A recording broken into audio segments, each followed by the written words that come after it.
Mạng y tế, vì sức khỏe cộng đồng. Chào bạn, bạn đang nghe audio chuyên mục Phát minh y học trên website mạng y tế.vn. Để có cuộc sống hạnh phúc hơn trong năm 2018. Không có công thức chung tạo ra hạnh phúc cho mọi người. Nhưng kiên trì và nghiêm túc thực hiện những hướng dẫn này sẽ mang đến cho cuộc sống của bạn thêm nhiều tiếng cười. 1. Luyện tập thể dục nhiều hơn. Năm 2017 có rất nhiều nghiên cứu tập trung vào vai trò của tập thể dục và khẳng định thêm nhiều yếu tố tích cực của các hoạt động thể lực. Các nhà nghiên cứu từ Viện Black Dog của Úc cho rằng chỉ 1 giờ tập thể dục mỗi tuần, bất kể cường độ nào, cũng có thể làm giảm các rối loạn tâm trạng như trầm cảm, mệt mỏi, căng thẳng, vân vân. Nếu bạn đang nỗ lực để tăng cường hoạt động thể lực, bạn không nhất thiết phải theo trào lưu như chạy bộ hay đạp xe, mà có thể lựa chọn bất kỳ hình thức nào mình cảm thấy thoải mái, phù hợp nhất.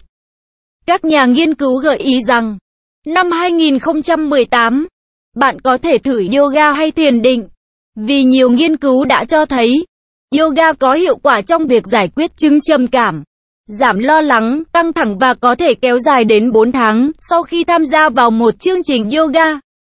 2.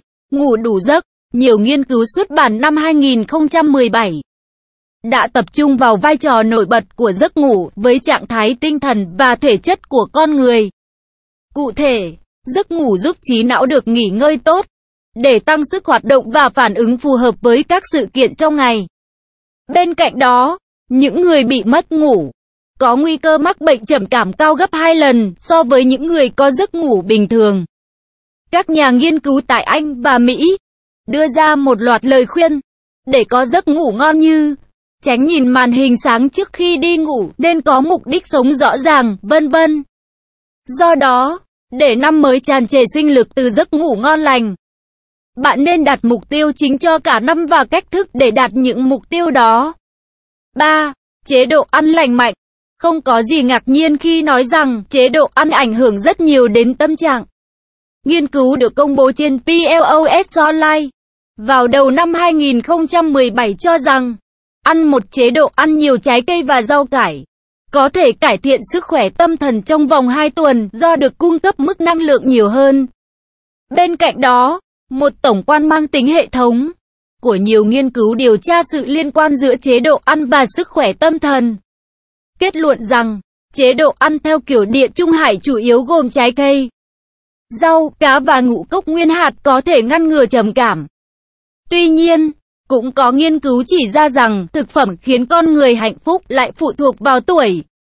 Theo đó, những người trẻ tuổi từ 18 đến 29 tuổi sẽ được hưởng lợi từ việc ăn nhiều thịt trắng và thịt đỏ, trong khi những người lớn từ 30 tuổi trở lên nên ăn nhiều trái cây và rau quả hơn nếu họ muốn cải thiện tâm trạng. 4. Tăng cường hoạt động ngoài trời. Nghiên cứu cũng cho thấy, nếu chúng ta muốn có được niềm vui đó vào cuộc sống của chúng ta vào năm 2018, thì chúng ta đã dành nhiều thời gian bên ngoài hơn. Đi đến trung tâm mua sắm địa phương sẽ không cắt nó. Tuy nhiên, để thực sự cảm thấy hạnh phúc hơn, chúng ta nên dành nhiều thời gian hơn trong tự nhiên. Tiến sĩ Kristen Malecki, Đại học Wisconsin-Madison, Mỹ cho rằng, không gian xanh làm cho con người hạnh phúc và ngược lại. Khi chúng ta không tiếp cận thiên nhiên, chúng ta có xu hướng trở nên chán nản. Hơn nữa, một cuộc thí nghiệm gần đây do các nhà nghiên cứu thuộc Đại học British Columbia, Canada thực hiện cho thấy, những người dành thời gian, dù rất ít để quan sát những chi tiết nhỏ trong tự nhiên, có cảm giác hạnh phúc hơn và kết nối với bạn bè nhiều hơn. Vì vậy, một bước đơn giản mà bạn có thể thực hiện để cải thiện cuộc sống vào năm 2018 chỉ đơn giản là bước ra khỏi nhà và sau đó tiếp tục đi bộ. Tất nhiên, bạn đừng đi đến các cửa hàng để mua sắm, mà hãy đến nơi nào đó giúp bạn hòa vào thiên nhiên. 5. Sáng tạo mỗi ngày.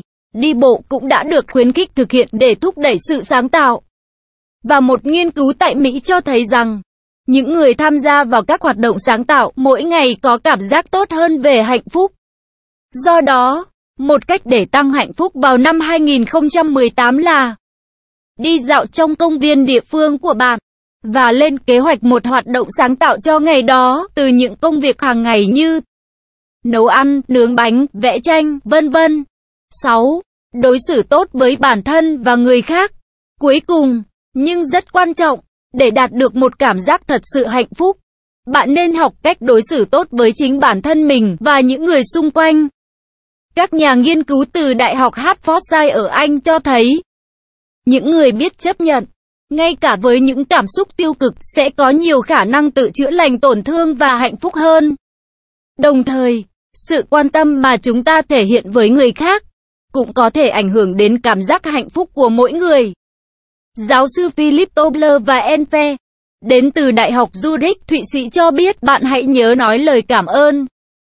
Sự biết ơn đối với những gì chúng ta có, và những gì người khác làm cho chúng ta trong cuộc sống, là một yếu tố quan trọng khi nói đến lợi ích tinh thần và sức khỏe.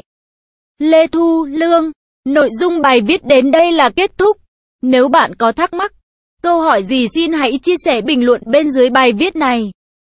Mời bạn hãy đăng ký kênh Mạng Y tế, chia sẻ bài viết này tới bạn bè và theo dõi thêm những audio tiếp theo. Hy vọng bài viết này sẽ đem lại cho bạn nhiều điều bổ ích. Chúc bạn luôn mạnh khỏe.